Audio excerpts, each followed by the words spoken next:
බලන්න තාත්තම කොච්චර වැඩ කරනවද කියලා. ඒකනේ අම්මට බෑනේ එහෙම වැඩ කරන්න. මෙව්ව මොනවද මට ස්පෝට් මීට් කාල්ට චැම්පියන් ගහපු කෙනෙක් මම. උස පැණි, තුර පැණි, කඩුළු පැණි ඔය ඔක්කොගෙම එක.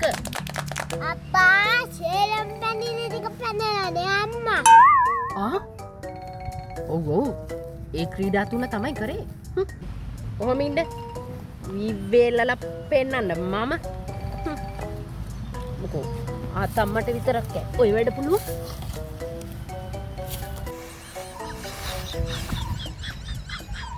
අයියෝ වතුර